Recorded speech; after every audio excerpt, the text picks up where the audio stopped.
Assalamualaikum warahmatullahi wabarakatuh. Selamat pagi, selamat siang, selamat sore, atau selamat malam untuk Pak Deka. Di sini kami dari kelompok 4 ingin mempresentasikan hasil proyek kami yang mana berjudul Sistem Smart Home berbasis sensor untuk otomatisasi dan keamanan rumah. Next, next. Untuk itu izinkan kami untuk memperkenalkan kelompok kami yang mana ada saya sendiri, Haris, dan juga ada Farel, lalu ada Nathan, dan juga Zaka. Oke, untuk proyek review kami yang mana proyek ini merancang sistem smart home berbasis sensor untuk otomatisasi dan keamanan rumah, serta fitur utamanya itu meliputi kontrol otomatis berupa lampu dan AC berbasis sensor. Dan juga sistem ini dapat diakses melalui antarmuka web untuk monitoring dan kontrol jarak jauh, yang mana menggunakan pendekatan object oriented, lalu dengan diagram use case, class, dan sequence. Dan juga sistem ini dirancang berbasis arsitektur MVC, yang mana kebutuhan sistem diperoleh melalui wawancara dan survei, dengan fokus utamanya pengguna pada keamanan, efisiensi energi, dan kemudahan kontrol. Dan juga sistem ini juga memenuhi aspek non-fungsional seperti kecepatan respon tinggi, enkripsi data, dan kompatibilitas lintas perangkat. Next. Oke, deskripsi umumnya sendiri ini secara umum sistem ini memiliki 4 fungsi utama, yang mana monitoring sensor seperti PR, suhu, dan asap, lalu ada kontrol perangkat rumah, smart appliance, dan juga seperti lampu dan AC, dan juga pengiriman notifikasi otomatis, dan juga antarmuka web sebagai media kontrol dan monitoring jarak jauh. Oke, selanjutnya akan dilanjutkan dengan rekan kami. Oke, selanjutnya saya akan menjelaskan lebih lanjut lagi mengenai fungsi dari produk ini. Jadi pertama ada monitoring sensor, di mana ada sensor Smart Peer Motion Sensor. Jadi itu untuk mendeteksi gerak. Lalu ada gas sensor dan juga ada suhu sensor suhu. Nah ini digunakan agar kita bisa melihat kondisi dari rumah kita, baik itu dari ada yang masuk atau enggak, dari jumlah gas atau enggak dari kondisi suhu pada rumah kita ini. Selanjutnya adalah smart appliances. Jadi melalui aplikasi kita bisa mengontrol secara jarak jauh. Kita bisa mengontrol berbagai macam perabot rumah tangga elektronik seperti lampu dan juga seperti pendingin. Selanjutnya notifikasi. Jadi dari aplikasi ini kita bisa mendapat notifikasi mengenai kondisi-kondisi rumah kita. Jadi seperti yang kita ketahui dari sensor itu bisa mengirim notifikasi mengenai kondisi terbaru dari rumah kita ini. Selanjutnya ada web interface. Jadi ini nanti akan tersedia juga interface berupa eh, berupa fungsi untuk memilih antara appliances, notifikasi atau enggak fungsi-fungsi lainnya. Selanjutnya adalah stakeholder dalam proyek ini. Jadi yang pertama ada penghuni rumah, di mana perannya itu sebagai pengguna utama, dan dia bisa memantau dan mengontrol perangkat rumah. Selanjutnya, stakeholder selanjutnya adalah pengembang sistem. Nah, di sini dia berperan untuk mendesain, membangun, dan memelihara sistem perangkat lunak maupun perangkat keras. Selanjutnya adalah perangkat, di mana perannya adalah untuk menginstalasi sensor, aktuator, dan microcontroller di rumah pengguna. Lalu yang selanjutnya adalah penyedia platform IoT, di mana dia menyediakan platform seperti Home Assistant atau Firebase untuk konektivitas cloud agar bisa tersambung secara jarak jauh.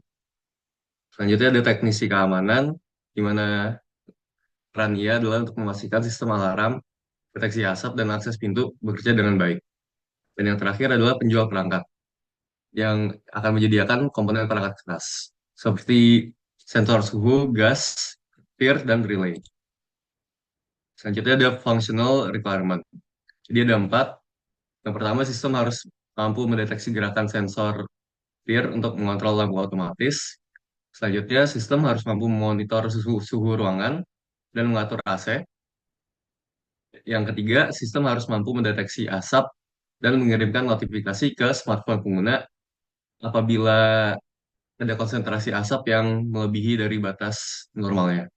Yang terakhir, sistem harus mampu mendeteksi status pintu dan mengirimkan notifikasi untuk akses yang tidak sah. Dan ini untuk functional requirement yang lebih lengkap lagi, se- di mana ada lebih dari 4 sampai 8 ini, dan bisa dicek pada laporan kami. Selanjutnya akan dijelaskan oleh teman saya. Baik, terima kasih atas waktunya. Kalau tadi fungsi yang fungsional requirement-nya, sekarang saya menjelaskan fungsi non-fungsional requirement-nya. Nah, fungsi ini yang non-requirement itu digunakan untuk kita melihat kecepatan respon sistemnya, keamanan data, kompatibilitas perangkat, reliabilitas, dan juga kemudahan pemeliharaan. Bisa di next. Nah, lalu di sini bisa terlihat kebutuhan non-fungsional yang ada di project kami itu adalah sistem harus memproses perintah pengguna dengan cepat. Itu uh, deskripsi kebutuhannya seperti yang di samping. Lalu ada sistem itu harus menggunakan enkripsi AES 256 untuk semua transmisi data. Dan juga yang ketiga, antarmuka web harus kompatibel dengan browser modern. Lalu bisa di next. Selanjutnya ada elisitasi. Kami melakukan elisitasi kebutuhan dengan dua metode, yaitu wawancara kepada penghuni rumah dari berbagai demografi dan juga survei online. Boleh di next. Lalu ada identifikasi aktor. Identifikasi aktor ini, guys, pengguna yang belum terautentikasi dapat melihat informasi dasar sistem. Lalu penghuni rumah itu pengguna utamanya yang mengontrol perangkat dan menerima notifikasi dan melihat log datanya. Lalu ada admin sistemnya itu mengelola konfigurasi perangkat, verifikasi keamanan, dan juga pemeliharaan sistem. Lalu teknisi keamanan itu tuh memantau dan memastikan fungsi keamanan seperti alarm, modifikasi alarm yang notifikasi yang berjalan dengan baik. Lalu selanjutnya akan dijelaskan oleh teman saya. Oke, selanjutnya saya akan menjelaskan untuk model sistem perancangan dari eh, perangkat lunak kami sendiri. Bisa di next. Oke, yang pertama ada use case diagram. Untuk use case diagram ini terdapat beberapa fitur yang terdapat pada eh, perangkat lunak kami seperti login, logout, kemudian ada kontrol AC, deteksi gerakan, kontrol lampu, deteksi asap, kemudian melihat notifikasi dan melihat log. Lalu untuk aktornya sesuai dengan identifikasi aktor tadi, terdapat 4 aktor yaitu guest, penghuni rumah, admin sistem, dan juga ada teknisi keamanan. Boleh next.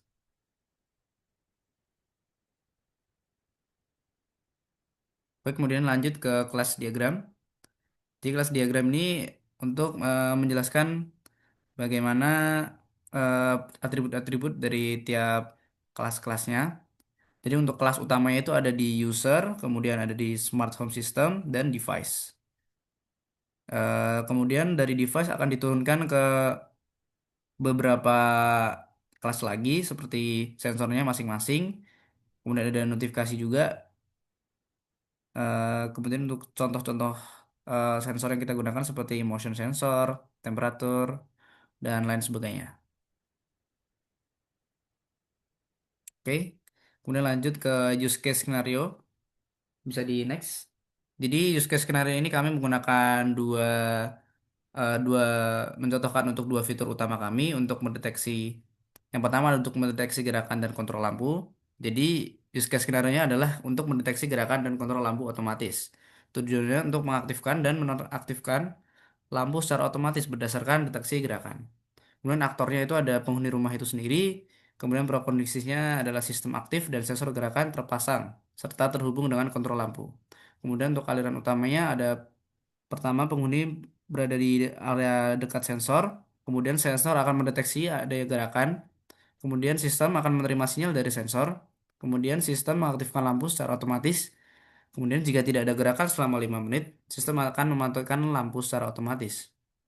Untuk aliran alternatifnya ada jika sensor tidak aktif, maka sistem tidak akan mengubah status lampu. Kemudian jika perangkat lampu tidak terhubung, maka sistem akan menampilkan pesan error. Untuk kondisi akhirnya ada lampu menyala saat gerakan terdeteksi dan mati setelah area kosong selama 5 menit. Kemudian ada use case scenario berikutnya, bisa di next. Nah, ini ada kontrol AC berdasarkan sensor suhu. Jadi kita menggunakan inputan dari sensor suhu yang akan mengontrol AC, suhu dari AC tersebut. Jadi tujuannya adalah untuk menjaga kenyamanan ruangan dengan menyalakan atau mematikan AC berdasarkan suhu yang terdeteksi. Untuk aktornya ada penghuni rumah, prakondisinya ada sensor suhu terpasang dan berfungsi. Kemudian untuk aliran utamanya adalah sensor suhu membaca ruangan, kemudian sistem akan menerima datanya, kemudian sistem memeriksa apakah suhu berada di rentang 22 sampai 26 derajat. Jika suhu berada di atas 26 derajat, maka akan menyalakan AC. Jika suhu berada di bawah 22 derajat, maka akan mematikan AC. Dan aliran alternatif ya jika sensor gagal akan membaca suhu, log error, dan segala macamnya. Kemudian untuk kondisi akhirnya adalah AC aktif hanya saat suhu melebihi batas dan mati jika suhu kembali ke dalam batas normal. Selanjutnya adalah sequence diagram. Di sini untuk sequence diagramnya kita juga hanya mencontohkan untuk dua fitur utama tadi yaitu deteksi gerakan dan kontrol lampu. Jadi untuk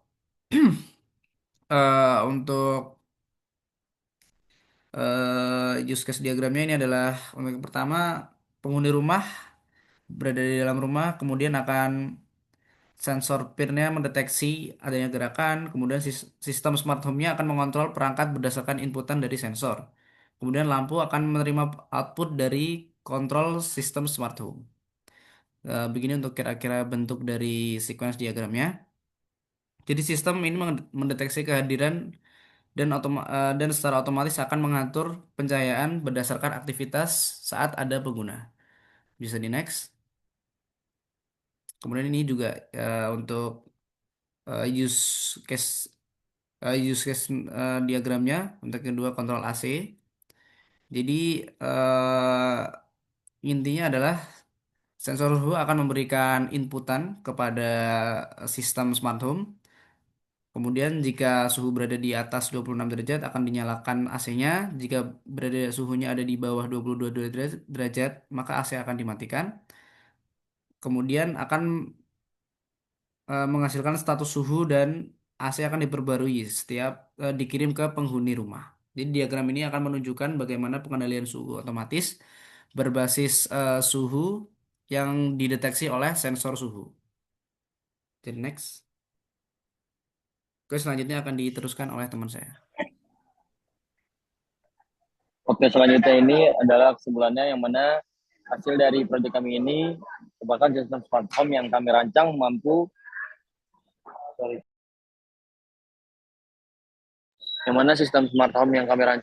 meningkatkan kenyamanan dan keamanan rumah dengan otomatisasi berbasis sensor dan sistem kontrol berbasis web. Dengan pendekatan objek oriented dan arsitektur MVC, sistem ini dapat dikembangkan lebih lanjut secara modular dan efisien. Itu begitu saja mungkin hasil proyek dari kelompok 4, kelompok kami. Kurang lebih mohon maaf. Terima kasih. Assalamualaikum warahmatullahi wabarakatuh. Gue coba save dulu ya. Udah ya.